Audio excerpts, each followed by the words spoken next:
Tonight on The Buzz, we turn our attention to post-production and the companies that specialize in it. How is the business of post changing? Who are their customers and what do they want? And what does the future look like for professional post?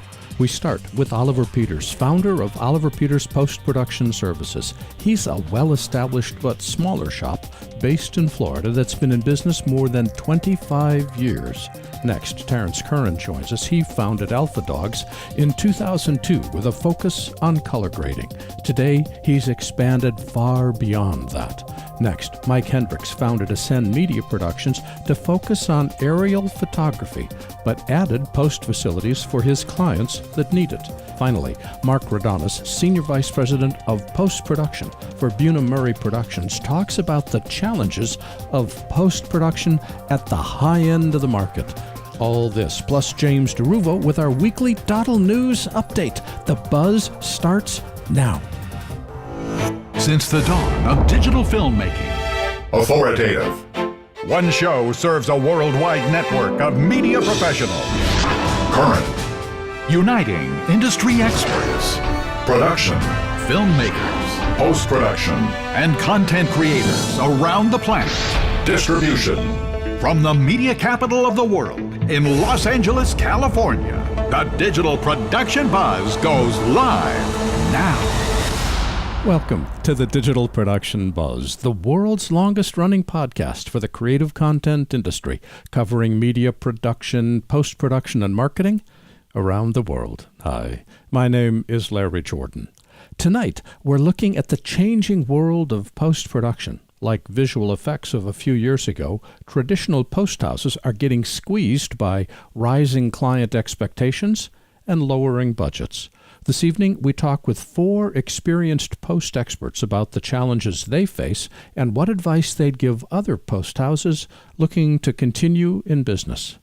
Also, on a different subject, earlier this week, Apple provided a wealth of specifics about how changes in upcoming versions of the Mac operating system may not allow you to play back legacy media. I'll have more on this story in my remarks at the end of the show. By the way, if you enjoy The Buzz, please give us a positive rating and review in the iTunes Store. We appreciate your support to help us grow our audience. And now it's time for the weekly DoddleNEWS update with James DeRuvo. Hello, James. Yuletide greetings and felicitations. And a happy holiday to you as well. What do we got in the news this week? Big news this week came from Adobe, as Adobe has added native ProRes export options for Windows in Adobe Creative Cloud. This latest update will support exporting natively to ProRes 4x4 and 422 in Adobe Premiere, Adobe After Effects, and Adobe Media Encoder. There's also support for importing HDR in Rec 2020 and hybrid log gamma files wrapped in a ProRes container, and support for Apple's HEIF or high efficiency image format for iOS devices. And that makes a lot of sense considering Adobe just recently launched Adobe Rush. Well, what's your thought? There have been several third-party options for re-encoding into ProRes for Windows users. They are both cumbersome and inconsistent in their performance. By adding native ProRes support within Creative Cloud, Adobe prevents re-encoding outside of the timeline, and that's going to save time and money. This announcement also fits into a much larger story on Apple announcing that it will no longer support older legacy media codecs in future versions of the Mac OS. I'll have more to say about this at the end of tonight's show because this change has the potential to affect most of us. Okay, that's Adobe. What's next? Red and NVIDIA are working on a GPU-accelerated 8K workflow for Red Code Raw. That means that Red is opening up Red Code Raw to the masses. Taking advantage of Red's Red Code Raw software development kit, NVIDIA is working with the camera company to craft workflows based on the NVIDIA Quadra RTX 6000 GPU, but the same performance will also be available on lower-end GPUs like the new Titan RTX and the GeForce RTX 2080. Previously, users had to rely on Red's Rocket X GPU card or a higher-end dual processor-based workstation in order to do processing of Red Code raw files. Now they won't have to. And the same workflow will be available at lower resolutions with legacy NVIDIA GPUs as well. 8K, James?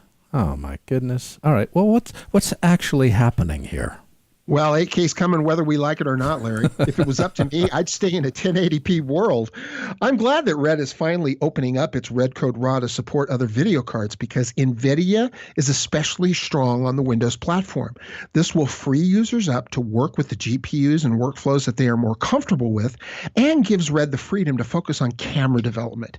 Okay, that's Red and NVIDIA. What's our third story this week? Canon is patenting a design for a new speed booster for their EOS R mirrorless cameras. A speed booster is essentially an adapter that enables you to not only use other lenses, but at the same time it adds a stop or two of light thanks to the booster's larger field of view. It has this big, gigantic, wide aperture setting in the adapter itself, and that allows more light to come in. This patent that Canon is working on will offer a 0.8x reduction, which will enable users to use EF and EFS-based lenses on their mirrorless camera platforms and increase their speed performance up to a stop. And it also contains a secondary aperture within the speed booster itself that promises to mask off part of the field of view and eliminate lens flare. So why is Canon doing this? Well, it's not surprising that Canon is working to develop their own speed boosters since the company has said it would not support third-party lens adapters for its EOS R mirrorless platform. Plus, current designs by Metabones are very expensive and only support the Micro Four Thirds platform or other crop cameras. Canon, by doing this, will have a fast-focusing, fast-adjusting speed booster that will be able to take advantage of their IP and provide more advanced features.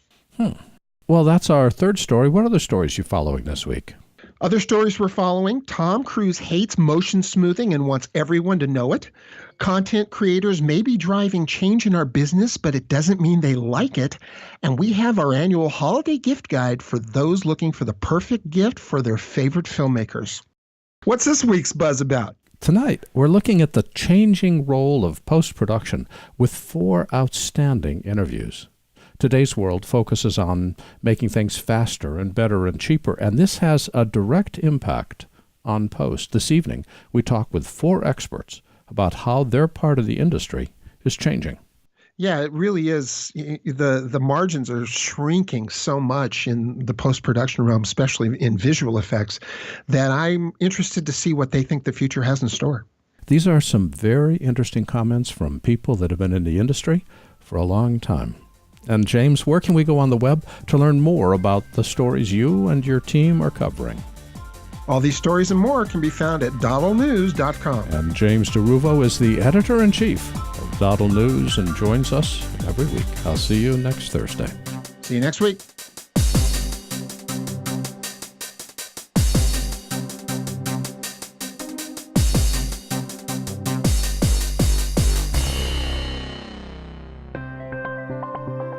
Here's another website I want to introduce you to, doddleNEWS.com. Doddle News gives you a portal into the broadcast, video, and film industries. It's a leading online resource presenting news, reviews, and products for the film and video industry. Doddle News also offers a resource guide and crew management platform specifically designed for production. These digital call sheets, along with their app, directory, and premium listings, provide in-depth organizational tools for busy production professionals. Doddle News is a part of the Thalo Arts community, a worldwide community of artists, filmmakers, and storytellers. From photography to filmmaking, performing arts to fine arts, and everything in between, Thalo is filled with resources you need to succeed. Whether you want the latest industry news, need to network with other creative professionals, or require state-of-the-art online tools to manage your next project, there's only one place to go: doddleNEWS.com.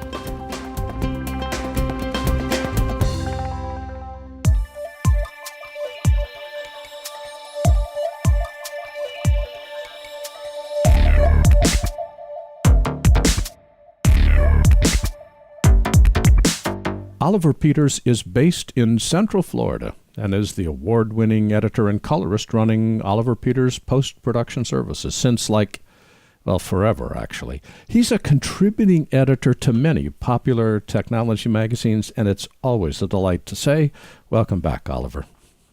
Hello, good evening or good afternoon, depending on when you're listening to this. Oliver, this week we're looking at the changing landscape of post-production. Before we discuss the industry, tell us what your company's been doing. I'm primarily an independent editor and colorist. I do some post-production consultation in addition. Lately, last couple of years, I've been sort of the de facto senior editor of a creative agency / production company that does a lot of videos, both corporate and entertainment related to the cruise industry, among other things. As you look at it, and from your perspective running a smaller company, not a bigger one, what are the pressures today for a post-production company? One of the pressures is really to define what post-production is. It used to be pretty easy demarcation between a production company and a post-production company.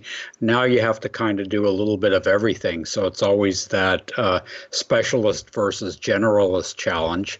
And obviously, as everybody wants to get the most bang for the bucks, how do you deliver cheaper, better, and still maintain the quality that you want to be known for?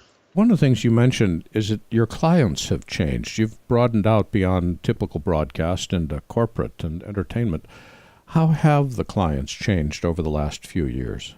Clients have changed in a lot of ways. One is exploring different ways to get their message across. So that moves you into social media and all of the variations of that. Various kinds of sponsored outlets. Now you have all these streaming channels, some of which are largely the same entertainment content as broadcast television, but in many cases it's more veiled sponsored content. So that's one area. The interaction with clients has changed because it used to be that a client would come to a session, they'd supervise things. Now much more is being done long distance by review and approval services, and that's affected, how you hire and staff, how you build your facility, what kind of gear you need, and so on. Is there still a role for the independent colorist? Are clients starting to pull this stuff in-house, or are they pushing more and more stuff out of house? I think it's a mixture of both. I think you find that a lot of clients will take it in-house, then realize that maybe they don't have the expertise. Sometimes they'll invest in the gear and bring in freelancers to work within their shop. Other times they'll just, pull the plug and go back out of house. And sometimes it's a mixture of both, depending on the budget. One of the things that we talked about in last week's show, where we were interviewing producers about the changing role of producing, is the vast expansion in distribution outlets. It used to be we just had the networks to go to. Now we've got everything from thumb drives to social media to cable to broadcast. Is this making your job easier because there's more demand for your services, or harder because it's so fragmented? Probably harder because it's more fragmented. What tends to happen is the pie in terms of potential revenue available hasn't really changed. It's just thinner slices and more of them. If your business was network television, you used to get pretty good money per episode for post. Now you're challenged to produce more for less. And it goes a lot of different places and in different formats. So you have things that were produced for 16:9 broadcast. Now somebody wants to cut a segment out of it and use it for Instagram in a vertical format. So, that's always poses a bit of a challenge. You speak to, I think, one of the core issues that all of us are dealing with today, which is clients want everything faster and they want it cheaper. And you still need to pay the rent. How do you keep pricing high enough to stay in business when there's, one, the client's expecting more for less, and two, there's always somebody ready to undercut you? Obviously, you have to be able to show your value. So you're not going to make money by having the best fanciest gear. You're going to have money either by providing some sort of a creative service that the client can appreciate, as well as delivering the quality. And so you really have to be able to show that you're adding something to what they're bringing to the table creatively. Sometimes that's tough, right? Because like any kind of advice, they don't necessarily want to listen the first time. Then other times they do. So, it's easy to say, well, find a better class of client, but that's not realistic in most cases. Generally, the proof's in the pudding. If you get the job the first time and it's successful either in terms of sales or good response, then they're going to tend to come back to you. So repeat business really is the name of the game. You've also mentioned, in addition to repeat business, the idea of providing the client services the clients are interested in. What new services have you added? We kind of run the gamut. One of the things in the case of a particular client we're dealing with here at this facility is we're curating and handling the creative side of a streaming channel. So not only are we doing production that we're in control of the content, but we're also managing assets that go to a service that we don't actually host, but is available on all the different platforms. That's kind of outside of the role of a normal post facility. But again, it's one of those things the client asks and you investigate, can you do it or not? And you gear up to do that. And so that's an area. 360 video is still an area that people are not quite sure what the right avenue for that is. But that's also something we've investigated on some of our most recent shoots, mainly as kind of a sidebar social media thing of having, your host in an environment with a GoPro rig or something, where in the past that might have been a normal promo. Here it's kind of a 360 social variation to that. And so those are things where you look outside of the box and see what you can offer. Where does the cloud fit into your strategy? Cloud is for us primarily review and approval.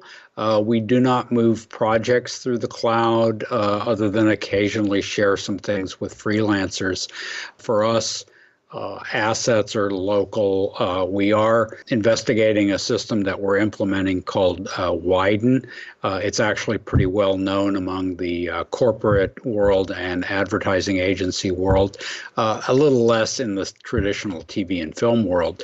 But it's a place where we can share not necessarily broadcast masters, but high quality MP4s and photo assets and things like that that can be shared by the other corporate departments of our client. So that's kind of our cloud at the moment. One of the things that you've sort of alluded to that I want to come back to is that times have always been challenging in post, and today is no exception from years past. What advice would you give to a 40-year-old who's running their own post business? What do they need to pay attention to? Well, you definitely need to pay attention to the technology changes. In a way, the people who made an investment 20 or 30 years ago when the gear was a lot more expensive, it's more of a challenge, right? Because they're still paying off some of that gear over time. Somebody getting into it brand new, the cost of the gear is actually cheaper, even though it may seem expensive now. And so the challenge is always to stay in tune with the technology, try to stay ahead of the curve, and probably not overinvest, because obviously clients come and go. And if you really extend yourself too much and then the quarterly budgets go away or end of the year comes around and they don't want to do it the next year, then you're kind of stuck holding the bag. So technology is a big part of that, but obviously making sure you're properly servicing the client, and that's as simple as saying, we don't say no. It's hard to hard to do that sometimes, but obviously the client's coming you to solve their creative problems, and somehow you need to be able to deliver on that, or at least provide viable solutions. You've been in the business for a long time, and you've seen a lot of changes. As you look at the industry today, are you still hopeful? Oh, yeah, absolutely. It's still a business that's fun to me, and I work with people who go to work every day who enjoy doing what they're doing. They're not just doing it for a job, and they care about the product. So I think that's probably a lot more important than almost anything else in the business. When you look at other types of industries, I find that very hopeful. Certainly there are going to be changes, technology changes. People are concerned about AI and other things coming in and doing their job for them in a few years. And I'm sure some of that will come, but it will probably come in different ways than people envision it today. And a lot of that will be helpful, not necessarily hurtful to their careers. Oliver, for people that want to hire your company for their next project, where can they go on the web? On the web, just oliverpeters.com. That's all one word, OLIVERPETERS, oliverpeters.com, who has been running Oliver Peters Post-Production Services since the beginning of post-production. Oliver, thanks for joining us today. Thank you very much.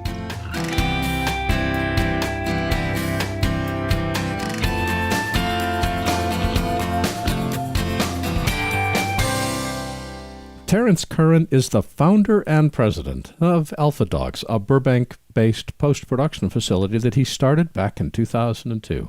Terry is also the host of the Editor's Lounge, a regular gathering of post-production professionals interested in improving their craft. Hello, Terry. Welcome back. It's great to be here, Larry. Thanks for having me back. Always a pleasure. This week, we're looking at the changing landscape of post-production. But before we discuss the industry, tell us about Alpha Dogs.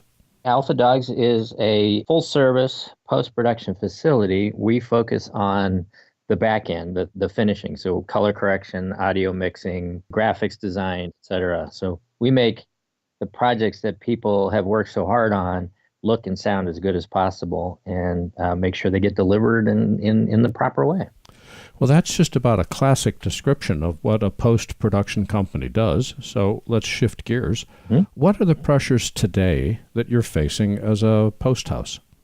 The biggest pressure we're all facing is the "it's good enough" syndrome, which is we've traditionally done well by being able to do the best job possible in the storytelling. And the more experience you have, the better of a job you could do, the more valuable you were.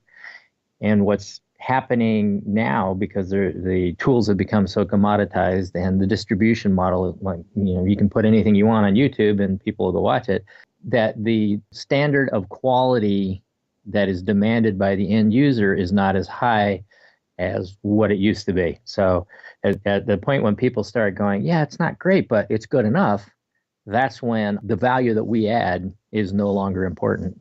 But isn't there a statement that the perfection is the enemy of the good? Yeah, well, it definitely in a creative industry, because you're never done. You just run out of time and money. I mean, that's the old saying, right? Is you'll just keep working it over and over again, and no creative that I know has ever said, "Oh, I did the perfect job." It's always, yeah, there was still this and there was that, and I wish I could have done that. I mean, that's just the reality. So it's helpful when there is actually an air date or a delivery timeline or something to force that at the end. But the opposite end of it, which is it's good enough, is it's there. Who cares? But wait a minute, how does that impact your business? I mean, I'm willing to accept that clients have an increasingly lower standard of quality because they're marching to different drummers. But why does that affect you? It affects us because our value added is our experience. So if you don't care about the color correction, in other words, or what it really looks like, or you don't care about, it doesn't sound as good as it could, or even, you may not even know how good it could sound. You just go, well, it's good enough. Let's put it out there. Then we have no value to add. Somebody just coming out of high school could go, well, I'm an editor. It's like, fine. If the story doesn't work really well, it's good enough. See, that's where the problem is. My value add is that I've been doing this for a long time, and all of the mistakes that somebody who's starting out now is going to make over their career, I've already made and figured out how to work around. So there's a time savings for a client to use somebody who's experienced. It's just like plumbing or anything else. Can you do the plumbing yourself? Yeah. Are you going to save a lot of time and potential agony if you hire somebody who already knows what they're doing? Yeah. So then it becomes, is it good enough? What do I have? What can I afford, et cetera? And unfortunately, in post, with budgets constantly plummeting, some of the areas where people tend to sacrifice are areas where we add a lot of value in post. And it's kind of frustrating because we're storytellers. We want to do the best job in telling the story and helping the client tell the story. And when we're not allowed to do that, then, it's frustrating. It's the best way I can put it. Well, if clients are satisfied with good enough, what else are clients looking for these days, aside from the fact of having you work for free? I'm laughing, but it's not a happy laugh. I totally understand. It really feels like that a lot of times. It's like it's going to get to the point where they expect us to pay them to work on their project. It's tough because most of the people that we work with, most of the clients that we work with, are in the same boat. They want it to be as good a product as they can.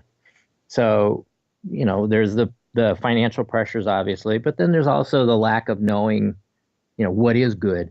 We as an industry are guilty of not educating the end consumer to the value that we add, because the traditional thing was we're hiding the magic, Hollywood, the magic of filmmaking in Hollywood. So we hid all the stuff that we do. And so now what happens is that the end user doesn't realize the value that a good colorist adds or a good sound mixer adds, et cetera. And if the end user doesn't know the value, why would they pay for it? And if they don't want to pay for it, then why would the producer have the money to pay for it? And then that's where you get, if you look at the younger generations, they're perfectly happy watching YouTube videos, which, from a seasoned filmmaker standpoint is painful. But that's part of it, is they haven't been educated. They may know that Game of Thrones is awesome, but they aren't able to isolate out the technical reasons why it's better than the typical YouTube video. We've kind of shot ourselves in the foot by not educating the consumer to that so that they demand that better quality. What extra things are you doing today to not only keep clients returning, but to find and latch on to new clients? Oh, that's a good question. There's a lot of different things we do in the marketing arena. You try to keep the clients you have happy, obviously. And one of the things that separates us from a lot of the larger post companies is that what our clients say is it's more of a family feel, and they feel like their project's really important to us, which it is. So they don't get lost in the big pond, so to speak. That's one of the things. Part of the problem is, of course, finding new clients. How do you find the new clients? I mean, in the post-production industry, we really only have three options. It's somebody who's brand new and doesn't know a post place yet, so they find you. The second option is that wherever they are currently doing post either goes out of business or does such a bad job or something that they go, we've got to go find another place. And then the third option is the people who just price shop. And we don't really want that type of client because they have no loyalty. So you give them a really good deal to get them in the door, and then they grind you, and then the guy down the street gives them $5 off, and so they take off and go down there. So we really have the brand new client or the one who is leaving another place for some reason. So there's not a lot of opportunity, not a lot of windows of opportunity to grab new clients. But we just try to promote and get it out there. And all of our business over the years seems to have come from word of mouth. So I guess that's a good sign. Always a good point when people are saying good things about you. Yeah. How has the rise of social media affected your business? It's good and bad. It's good in that there's a lot of additional areas of opportunity. For instance, every company now, instead of saying we're going to put, X hundreds of millions of dollars into advertising on television this year, they may put a small amount into television and a lot more into social media and all these other areas. So there's a lot more opportunity to produce content and to monetize that. But the flip side is that because there's so many opportunities, the money involved is spread very thin. It's diluted pretty far. So the budgets aren't that great on stuff anymore. And it makes it harder to say, I want to give that A-level quality product when I only have a D-level budget to do it with. So that's part of it. I think the other part is obviously everybody knows now how to do post. When I started out, certainly, if you got lucky enough to get into a post house somehow as an assistant position or, whatever, you got in through the tape vault, however you got in, and eventually maybe you got to be an assistant editor, and then maybe you got to be an editor or a colorist or a sound mixer or whatever. You worked your way up. But because the equipment was so expensive, it was a very small pool, and it was a condensed pool of talent who were really good at what they did. Now what happens is everybody knows how to do it. There's no secret sauce anymore. Anything you want to know about editing or color correction or whatever, you can find out there on the internet, in books, etc. So the tools and the skill set are spread far and wide, but that doesn't make everybody skilled at it. Maybe that's not a good way to put it. I think a better way to put it is everybody on the planet can afford a pencil and a piece of paper. How many great writers are there? So let's look at this one other way. What advice would you give to a 40-year-old who's running their own post house and wants to continue in post in the future? What would you advise them? That's a good question. That's a good way to put it. So, yeah. Well, see, this is the thing. Our industry is changing so much. A lot of what traditionally you would make the money on in a post house has gone in-house at places. Because we could afford to have the HD-Cam SR deck that costs $110,000, that was really important. But now with file-based delivery, that's not important anymore. Because we could afford the $150,000 Avid Symphony, now that is $300 software license. Because we could afford the $500,000 Resolve Bay, that's now free software. So the things that we traditionally had to bring people in don't matter anymore. As a post house now, you really have to sell the talent that we have. We're going to be able to bring above the quality that you're going to get in most places to your project to help you tell a better story with it. But we also have that dual curse that I was talking about earlier, that we have to convince everybody of the importance of that value that we add. We have to convince people that it's not just shooting the guy on camera talking about something, it's how you color the guy that influences how people react to it. It's how you mix the audio that creates a different feeling for the story, etc. All of those things that we add. So back to your question, the 40-year-old with the post house. I don't think you can focus on being a post house anymore. I think you can focus on being a talent pool, or you can focus on creating your own content. Certainly, that's a good way to go about it. But the idea of it just being a post house for post house sake that's done. With that, are you still hopeful for the future? Let me give you a split answer on that. I think it's great and I think it's terrible. Okay. I think that this is great. When I started out back when I was 12 years old and got my first, I worked in my neighbor's yard for 6 months to earn a wind-up 8mm camera. It was so insanely expensive. It cost me like 3 weeks allowance just to shoot 1 3-minute silent roll of film. If I'd have had the tools now where, hey, you got a camera on your phone and you can shoot whatever you want and you can edit it here and then you can distribute it out there to the world, I would have been in heaven. So from a storyteller standpoint, this is the best of times possible. From a business standpoint at post-production of trying to make money off of that, it's really not that great a time. The pool of people who are willing to or have the extra money to spend to pay you for your expertise is shrinking. The large facilities that are still doing like a Game of Thrones, but the amount of the other work, that whole middle ground area that we used to all work on, a lot of that is just people are going, well, it's good enough if I just do it on the computer myself. And yeah, it's not great, but it's good enough. And that's wrapping back to the original problem. So from that standpoint, it's not great. I wish I was starting out as a storyteller. I'm not happy being a post house owner now, if that makes sense. Oh, it does make sense. For people that want to have Alpha Dogs handle their next project and make it look perfect, where can they go on the web? You can go to alphadogs.tv. Let us come in and make your project sound and look as good as possible. That website is all one word, ALPHADOGS, alphadogs.tv, not .com, alphadogs.tv. And Terrence Curran is the founder and president of Alpha Dogs. And Terry, thanks for joining us today. Thank you, Larry, and I want to wish you and all of your listeners happy holidays and hopefully a very healthy and prosperous new year. Thank you. The same to you.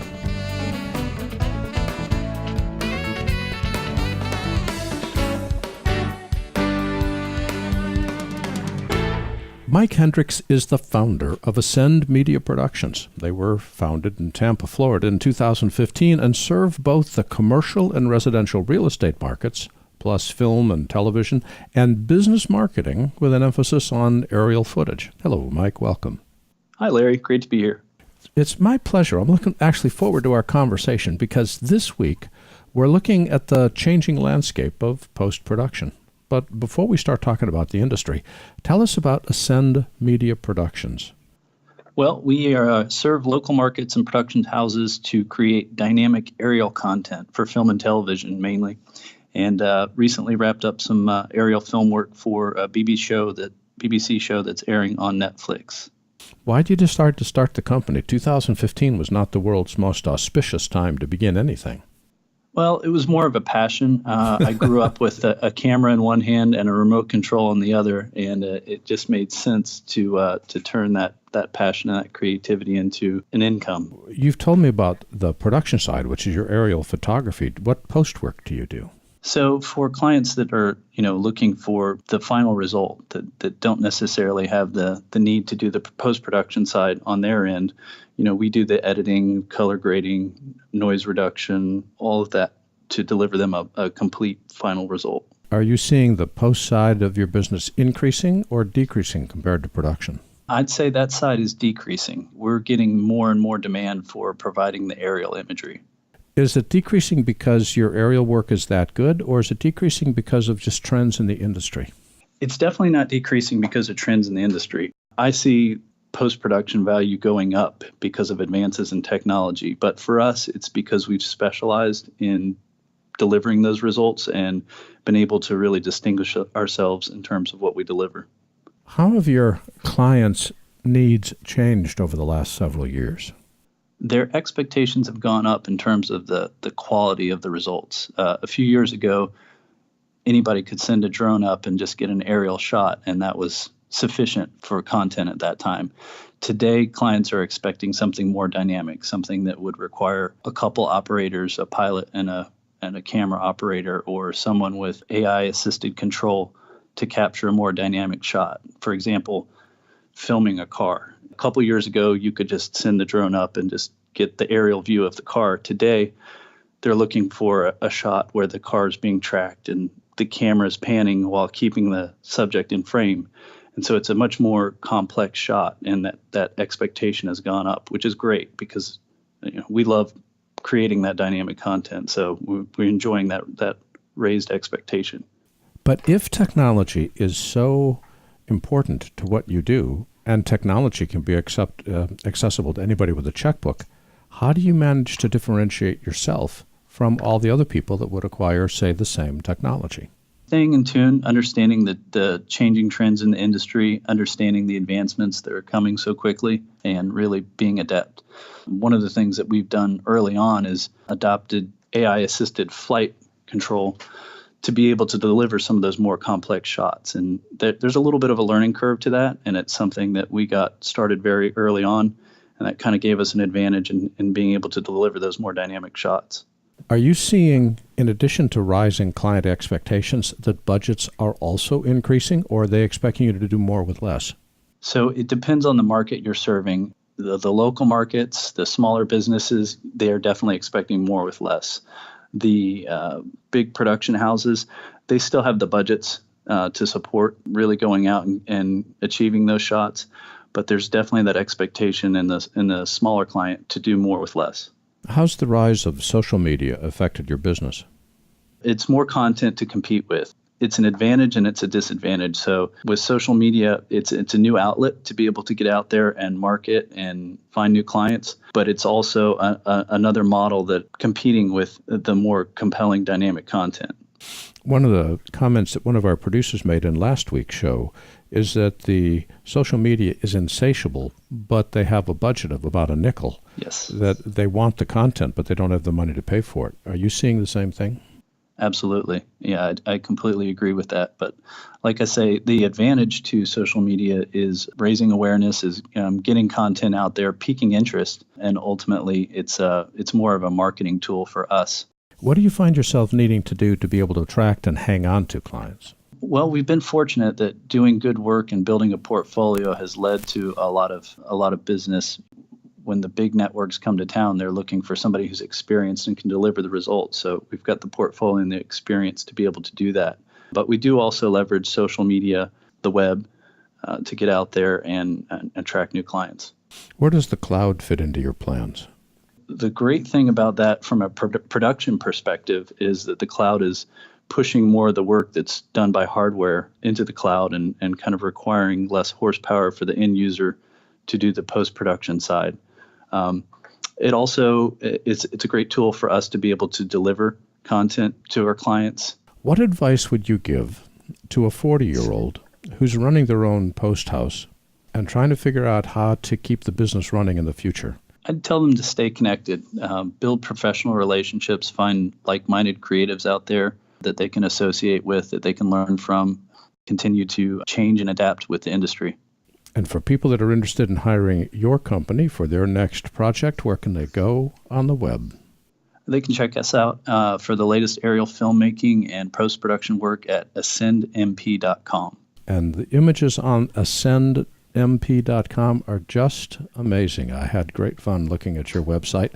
That's ASCENDMP, all one word, ascendmp.com.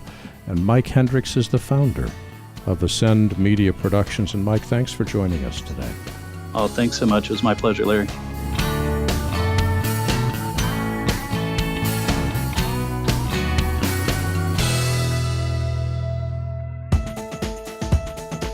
I want to introduce you to a new website, Thalo.com. Thalo is an artist community and networking site for creative people to connect, be inspired, and showcase their creativity. Thalo.com features content from around the world with a global perspective on all things creative. Thalo is the place for creative folks to learn, collaborate, market, and sell their works. Thalo is a part of Thalo Arts, a worldwide community of artists, filmmakers, and storytellers.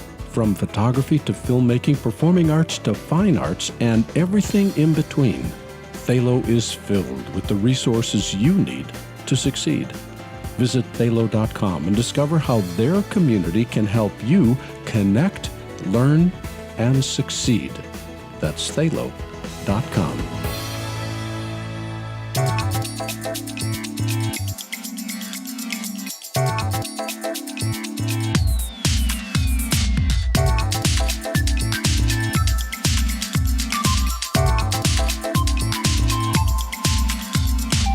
As Senior Vice President of Post-Production, Mark Raudonis oversees the editing and final finishing of all Bunim-Murray productions. Mark focuses on developing a post-production workflow unique to reality TV, where Bunim-Murray routinely finishes hours of programming every week. Hello, Mark. Welcome. Hi, Larry. How are you doing? You know, I have enjoyed our conversations in the past, so I'm really looking forward to chatting with you today because we're looking directly at your industry, which is the changing landscape of post-production. Yep. But before we discuss the industry, tell us about Bunim-Murray.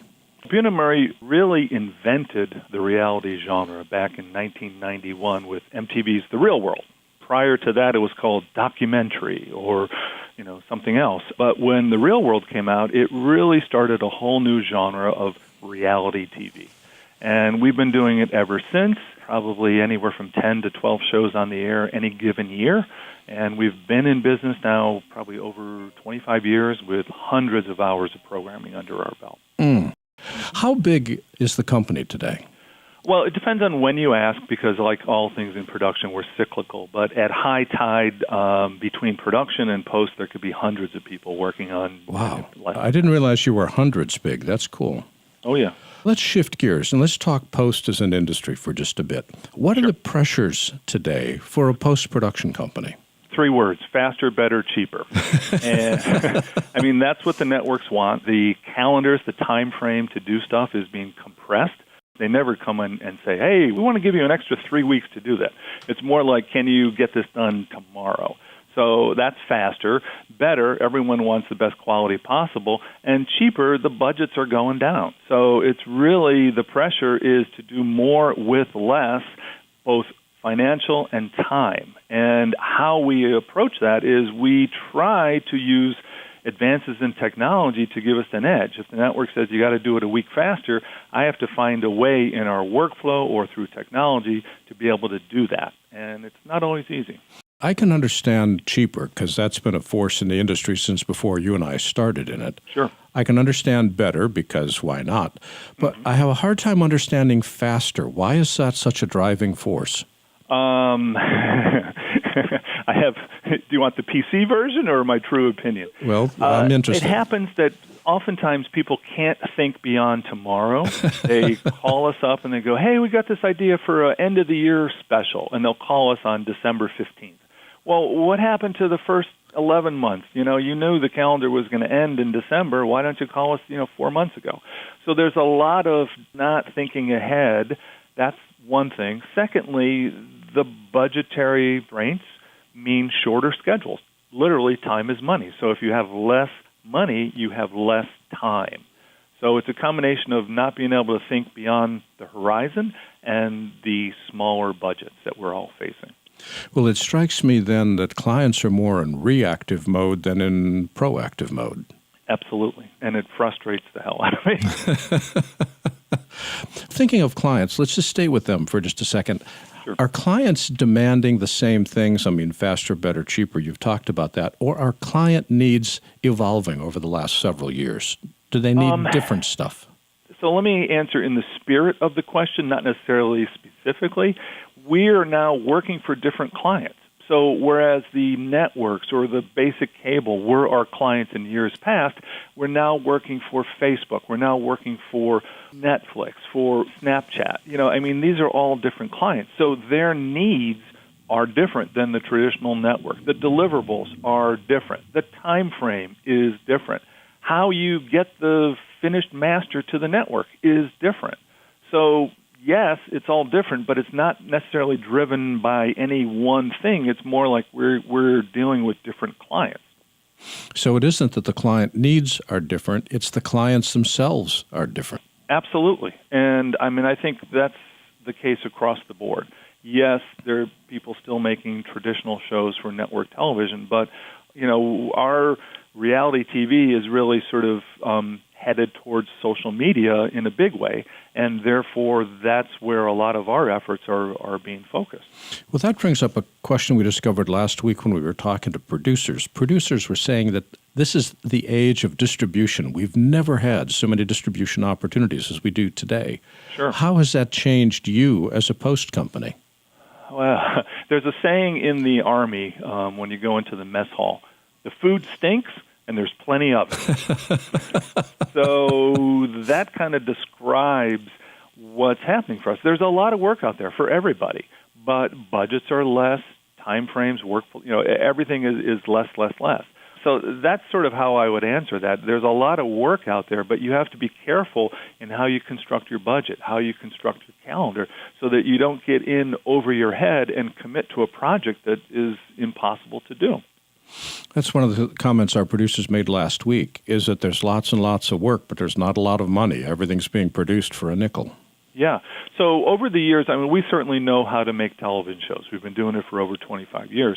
What has really sort of changed in the last few years is making money in these different distribution platforms. So I'll tell you a story. My son's girlfriend is Chinese, from China. We were talking the other day about reality TV. And she was saying, do you know what the ratings are for the top 5 reality shows in China? And I said, I don't know, a million each? She was like, how about 3.7 billion with a B? Those were the top 5. So they're measuring viewership with Bs, with billions. And therefore, the money is starting to follow. So we are starting to see budgets. We are starting to see realistic calendars and schedules to support that size of an audience, and that's refreshing. That is a development more recently, let's say in the last couple of years, rather than the last 10. So the audiences are now finding these new distribution channels, and the budgets are starting to reflect that, which is a good thing for us. It is an excellent thing. I was just reflecting that in the States, if we can get 10 million people to watch the same show at the same time, we feel pretty proud of ourselves. That's a slam dunk, yeah. Well, same thing. Netflix is looking at their audience from a global perspective. Forget the United States. Whenever they commit to something, they're factoring in a global audience. When you deliver to them, you are delivering what's called, localization master. They translate it into 115 languages and all that. So they're really, thinking globally. So we as a production company have to do that as well. Well, with so much media being produced, and media has never been easier to create in massive amounts, how are you dealing with managing your storage? Remember I said faster, better, cheaper? When it comes to storage, it's more and more and more and more. That is always an ongoing problem. We have massive amounts of spinning disks internally, and we are now starting to take advantage of some of the different economies in the cloud. But the question is, how do you manage it very carefully? You have to have a set time of life for media. You can't just set it and forget it and let it clog up your storage. Come when the show is done, if nobody wants it in a week, it's got to go off and make room for the next show coming on behind it. So it requires some very precise rules for how you manage your media. Basically, it can't live there forever. And once it's no longer actively being edited, it has to migrate away, because we deal in petabytes worth of storage, which is a mountain of media. You can never have enough, never be too rich or too thin or have enough petabytes of storage. That's true. Where does the cloud fit into your storage plans? So Amazon announced, I think last week, they were lowering the price of what they call the glacier level, the stuff that's like, talk about set it and forget it, the stuff that you want to keep for whatever reason, but you're never really going to touch in a million years. That price has come down to, I believe, I don't have the number in front of me, but it's ridiculous. It's like $12 a terabyte a year. And when you start getting to that level, then you truly can save it all. You can just sort of stuff it into the attic or the cloud, and if you ever need it, you can go find it, but at least there's the comfort knowing that it is somewhere. And you don't have to worry about maintaining it and, gee, what happens if our basement floods and the drives get wet, stuff like that. Do you trust Amazon?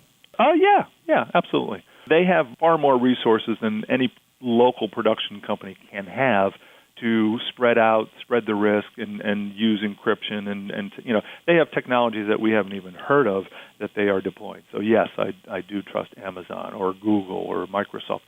Any of the major players in the cloud, I think, as a part of their business model, they have to be trustworthy. So they are spending the money on security and technology and redundancy that makes it trustworthy. You've seen the transition from film to tape, from tape to digital, and whatever the heck is going on today. Yes, I'm that old. Yeah. What strikes you as you look back at this era of constant change? Well, you always have to be learning. And if you think that you know it all today, you're mistaken, because there will be some new format, some new distribution, something coming along tomorrow that you need to know. So my career has been one of constantly relearning, constantly being curious about what's coming up, and constantly having to, deploy new workflows, going from tape to film to NLEs, in the NLE battles from Final Cut to Avid to Adobe. You can never plateau your knowledge and think, I'm done. I finally have mastered the art of post-production. That is just not going to happen. So you have to be aware that it's a constant moving target and a constant evolving industry. Budgets are continuing to decrease. Change is continuing to accelerate. Clients are constantly churning. Yep. If you're a 40-year-old running their own post house, is there any reason to be hopeful? Well, this is a glass half full, half empty. And the post-production landscape kind of mirrors our political world, where everything is becoming polarized. You have the left, you have the right. Well, in post, you have the cheap, the YouTube one camera influencer making $1 million with 1 million viewers on one end, and then you have the high-end blockbuster films that are being done. The danger, if you are a small post house, is to be stuck in the middle. There's margins and money to be made at the low end, and I'm talking a sole operator, and at the high end, where it's no longer 4K is good enough. It has to be 8K origination, and it has to be HD. All that sort of bleeding edge technology. But in the middle, the meat and potatoes part, that's dangerous because everyone wants the high end and only wants to pay for the low end. So you just have to be careful with how much money you spend and what kind of promises you make to people. That's sort of my take on it. But are you hopeful? Yeah, absolutely. I mean, I've been doing this a long time, and this is what I wake up in the morning for. I like the challenge of a new technology. I like the challenge of having to figure out how to do the impossible. And then you wake up again tomorrow and you do it again. So, yeah, I'm hopeful. I would say that the visual media far outweighs printed media. That means nobody's reading newspapers anymore. Everyone wants to watch it. So there's going to be an ever-increasing need for visual media. In what form it takes, I have no clue as to what that'll be. But I do know that there's going to be a lot more of it everywhere. And Mark, for people that want to follow what you and your company are up to, where can they go on the web? Sure. Well, all the shows are done for MTV or Netflix, but our company is www.Bunim-Murray.com. That's Bunim, don't forget the hyphen, Murray.com, Bunim-Murray.com. That website is Bunim-Murray.com, and Mark Raudonis is the Senior Vice President of Post-Production for Bunim-Murray. And Mark, it is always fun talking with you. Thanks for sharing your time. I enjoyed it. Thanks for calling.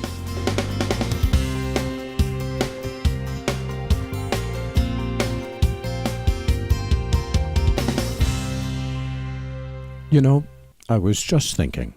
Tonight, we focused on the challenges of running a post-production business. Earlier this week, Apple made those challenges a bit more intense. In an updated knowledge base article on Tuesday this week, Apple announced that in the next major version of macOS after Mojave, media which relies on older 32-bit codecs will not play. Now, we're all used to applications which may not be compatible with an operating system upgrade, but soon some of our older media won't be compatible either.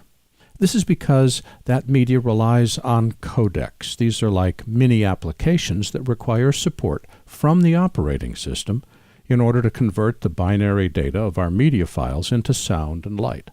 Older codecs use 32-bit encoders and decoders, and these won't have the support they need from the operating system, which means you lose access to any media stored in one of these older formats. These older codecs, which are built upon the QuickTime 7 framework, include Avid DNX HD and DNX HR, Cineform, Flash Video, Motion JPEG A, Motion JPEG B, and many others.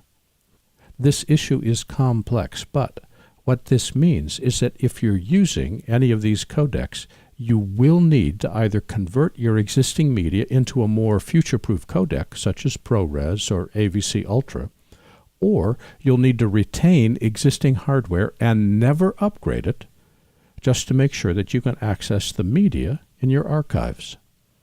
Either way, we need to start planning today for changes that are coming in the near future. If you subscribe to the Weekly Buzz newsletter, in this Saturday's issue, I'll provide a link to an article which covers this in more detail. But the bigger issue here is that we can no longer store old projects on the shelf and forget about them. As technology continues to evolve, our archives need to evolve with it. This means budgeting for long-term storage and budgeting for media conversion years into the future. These changes won't start until next year, but today we need to take a look at our archives and start thinking about what we want to save and what we're willing to let go. The days of store it and forget it are soon going to be over. Just something I'm thinking about.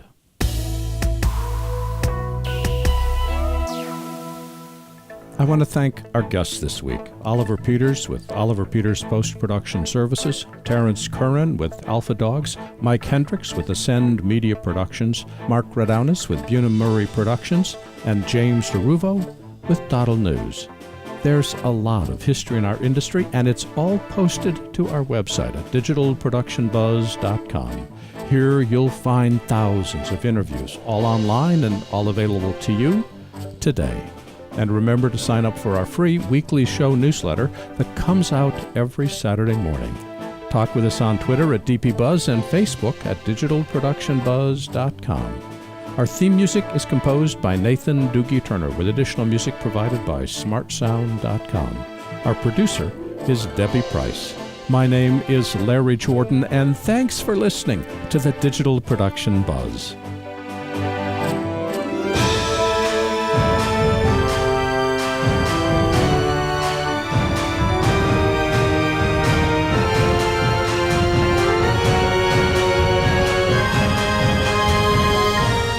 The Digital Production Buzz is copyright 2018 by Thalo LLC.